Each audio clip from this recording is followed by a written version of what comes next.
யார் லீடர் அப்படின்னு சொன்னா, இந்த அத்தனை பேருக்கும் சொல்றேன், மற்றவர்களை விட சிறப்பானவர்கள் இல்லை தலைவர்கள். தன்னை விட சிறப்பானவர்களை உருவாக்குபவர்கள் தான் தலைவர்கள். நீங்கள் உங்களை விட சிறப்பானவர்களை உருவாக்கக்கூடிய அந்த ஆற்றல் உங்களுக்கு இருக்கிறதா என்று பாருங்கள். எனக்கு ரொம்ப பிடிச்சமான ஒரு தலைவனை நான் சொல்றேன். அவர் பைபிள்ல வரார். அவருடைய பேரு பேரரசன் சாலமோன். நான் ஏன் சாலமோனை சொன்னேன் என்றால், சாலமோனை பற்றிய ஒரு குறிப்பு சொல்றேன். சாலமோனுடைய குதிரை வேகமாக ஒரு நாட்டிலிருந்து இன்னொரு நாட்டிற்கு போகுது. அப்போ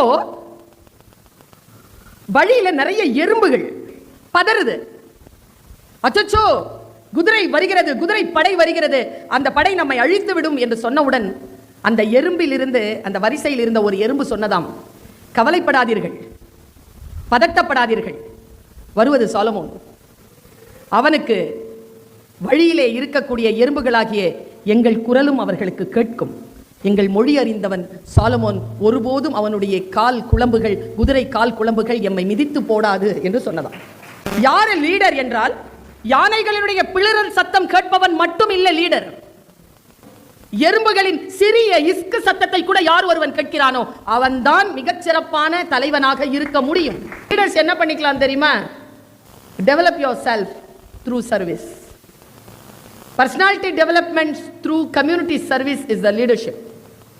இந்த கம்யூனிட்டிக்கு வேலை செய்வதனால் நீங்க உங்களை எந்த அளவுக்கு டெவலப் பண்ணிக்கிறீங்கன்னு பாருங்க. ஜீசஸ் கிரைஸ்ட நான் ஒரு நல்ல லீடர்னு சொல்லுவேன். ஏன் தெரியுமா? எல்லாரையும் பின்னால வரவழைச்சு யார் ஒருவன் முன்னால் போறானோ அவன் தான் லீடர்னு கிடையாது. நல்ல மேய்ப்பன் இருக்கான்ல, குட் ஷெப்பர்ட், அவர் கூட நல்ல லீடர் தான். என்னுடைய ஆள்கையில் இருக்கக்கூடிய ஆடுகளை முன்னால் மேய விட்டு நான் அதை சரியா பார்த்துக்கிறேன்னா அது மிகப்பெரிய லீடர்ஷிப். நான் 2005 ஒரு ப்ரோக்ராமுக்கு போறேன். 28 நாள் அந்த குடும்பத்தை விட்டு தனியாக நான் 2005 அமெரிக்காவில் போறேன். அமெரிக்கானா என்னன்னு எனக்கு தெரியாது. அங்க ஃபுட்டு கிடையாது. நான் கொஞ்சம் அந்த கறி அதெல்லாம் சாப்பிட்ற ஆள் தான். ஆனாலும் அந்த முறைப்படி செய்தால் தான் சாப்பிடுவேன், இல்லைன்னா சாப்பிட முடியாது எங்கள் மார்க்கத்தினுடைய வழக்கத்தின்படி. உணவு கூட கஷ்டப்பட்டுக்கிட்டு அந்த லீடர்ஷிப் ப்ரோக்ராம்ல நாங்கள் சில விஷயங்களை கற்றுக்கொண்டோம். பீயிங் a leader என்பது இந்த உலகம் தருகின்ற ஒரு வாய்ப்பு, அது வெற்றி அல்ல. லீடரா இருக்கிறது வெற்றி அல்ல, லீடரா இருக்கிறது ஆப்பர்ச்சுனிட்டி, வாய்ப்பு. அந்த வாய்ப்பை பயன்படுத்தி நீ வெற்றி பெற வேண்டும். ஒரு லீடரா நீ வெற்றி பெற வேண்டும். அந்த வாய்ப்பை பயன்படுத்தி எப்படி லீடரா வெற்றி பெறுவது? நான் இந்த பயிற்சி மாநாட்டில் கலந்துக்கிறேன். தொடர்ந்து நாங்கெல்லாம் ஸ்டார் பர்ஃபார்மர் அப்படின்ட்டு நாங்கள் 15 பேர். இதை நான் சொல்ற, சின்ன குழந்தைகளா இருந்தா கூட காது கொடுத்து கேட்டுக்கோங்க. ஏன்னா இன்னைக்கு இது பயன்படுவோமோ இல்லையோ தெரியாது. நாளைக்கு உங்களுடைய வாழ்க்கையில் நான் சொல்லுகின்ற இந்த விஷயம் உங்களுக்கு பயன்படலாம். இந்த குழந்தைகள் அத்தனை பேருக்கு சொல்றேன். நான் கூட்டத்துக்கு பேசுறவ இல்லை, நான் இண்டிவிஜுவலுக்கு பேசுறவ. உங்க இண்டிவிஜுவலுக்கு நான் சில விஷயங்கள் சொல்லிட்டு போறேன். இதை மனசுல நினைச்சுக்கோங்க. எந்த இடத்துல பேசணுமோ அந்த இடத்துல பேசணும், எந்த இடத்துல பேசக்கூடாதோ அந்த இடத்துல பேசக்கூடாது.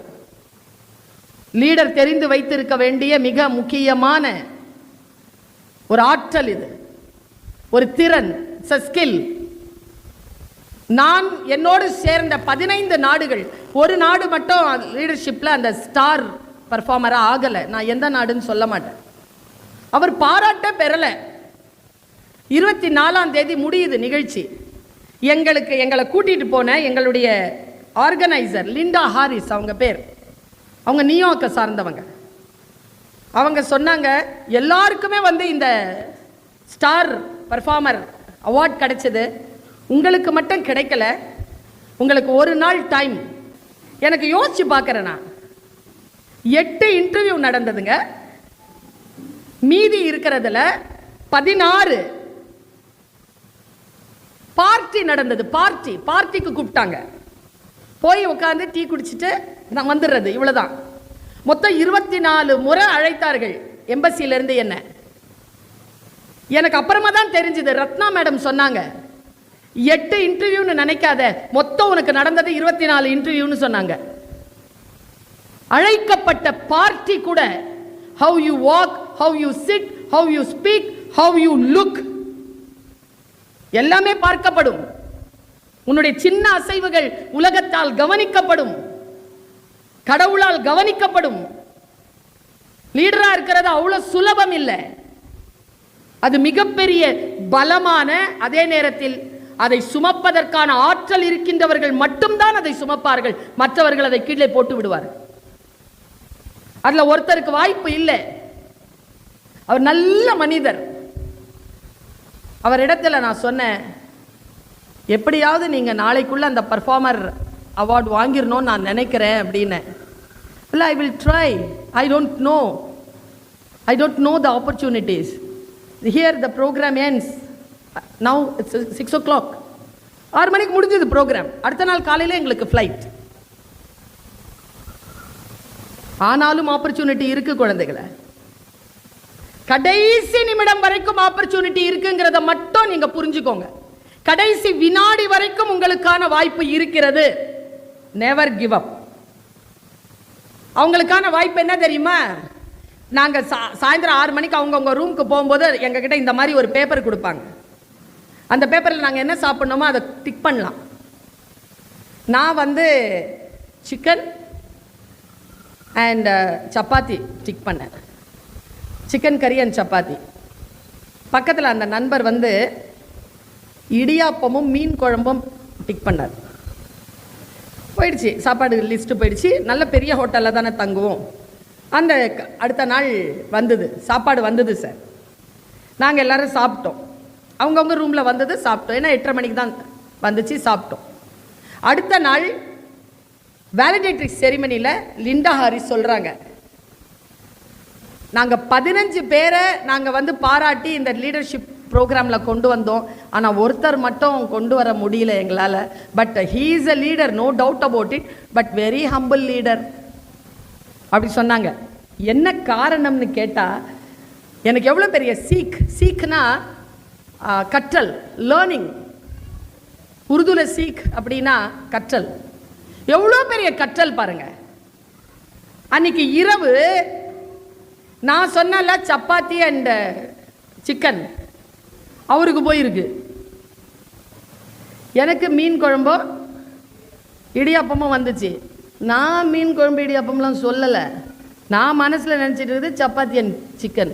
உடனே ஃபோன் பண்ணி, நான் டிக் பண்ணது வரல, எனக்கு மாற்றி கொடுங்கன்னு கேட்டேன். அவன் மாற்றிட்டு கொடுத்துட்டான். அந்த பெரியவர் இருக்கார்ல, இறைவன் கொடுத்த உணவு, இதை ஏன் நாம் மறுக்க வேண்டும் அப்படின்னு அவர் மறுக்காமல் என்ன கிடைச்சதோ அதை சாப்பிட்டார். இறைவன் கொடுப்பது நீ டிக் பண்ணி கொடுத்துருக்கிறனா அதை இறைவன் கொடுப்பான். அதுக்கு பதிலாக வந்துச்சுன்னா, ஏன் நான் டிக் பண்ணது வரலன்னு கேட்டேன்னா நீ லீடர். நான் தான் டிக் பண்ணிட்டேன்ல, நீ எனக்கு கொடுக்குறேன்னு ப்ராமிஸ் பண்ணல, வேற கொண்டாந்து கொடுக்குறல்ல, வேற ஏன் கொடுத்தேன்னு முதல்ல விளக்கம் சொல்லு, இல்லைன்னா மாற்றி கொடு. வேற இல்லை, இதை வச்சு அட்ஜஸ்ட் பண்ணிக்கணும்னா அட்ஜஸ்ட் பண்ணிக்கிறேன், அடமெண்ட் பண்ண மாட்டேன். ஆனால் இந்த கேள்வியே கேட்க மாட்டேன் அப்படின்னா you cannot be the leader. எங்கே எந்த தவறு நடந்தாலும், எங்க எஸ் ராமகிருஷ்ணன் சொல்லுவார், லீடர்ஷிப்க்கு ரொம்ப அழகான ஒரு விளக்கத்தை நான் புரிந்து கொண்டேன். உங்களால் இப்போ இந்த ஒரு வருஷத்துல ஒன்றும் புரிஞ்சுக்க முடியாது. இனி வரும் காலங்களில் உலகம் உங்களிடத்தில் செங்கோல் கொடுத்தால் அந்த செங்கோலை வைத்துக்கொண்டு என்ன செய்வது என்பதனை எஸ் ராமகிருஷ்ணன் என்கின்ற எழுத்தாளர் ஒரு பேச்சு பயிற்சியில சொல்லுகிறார். கதை சொல்லியாக பேச்சாளருக்கு பயிற்சி கொடுக்கின்ற அந்த பயிற்சியில சொல்லுகிறார், ஒரு பெருங்கடல், அதுல ஒரு மீன் நீந்திக்கிட்டு இருந்தது. அதுக்கு பசிச்ச மீன் இங்கேயும் அங்கேயும் அல்ல பாயுது. அதுக்கு உணவே இல்லை. திடீர்னு பார்த்தா கூட்டத்துல இருந்து பிரிஞ்சு வந்த ஒரு குட்டி மீன் கிடைச்சிருச்சு. அதுக்கு இப்படி பார்த்தது பாருங்க, குட்டி மீன் தெரிஞ்சிருச்சு கண்ணில். ஆடாடா கிடைச்சிருச்சுடான்னு சொல்லிட்டு குட்டி மீனை சாப்பிட்றதுக்கு ஓடுது அந்த பெரிய மீன். குட்டி மீனுக்கு பயம் வந்துருச்சு. அச்சோ நம்ம சாவ போறோம்னு அது ஓடுது. இது துரத்துது. சாவ போறோங்கிறதுனாலயே அது வேகமாக ஓடுது. இது பசியில வருது. வந்தது அந்த சின்ன மீன் இருக்குல்ல, கடைசியா ஒரு பாறையில மோதி நிற்குது. இப்படி நின்று பெரிய மீன் கிட்ட கேட்டுச்சான். எனக்கு ரொம்ப பிடித்தமான சிறுகதை இது. பெரிய மீன் கேட்டுச்சான், சின்ன மீன் சிக்கிக்கிட்டியான்னுச்சான்.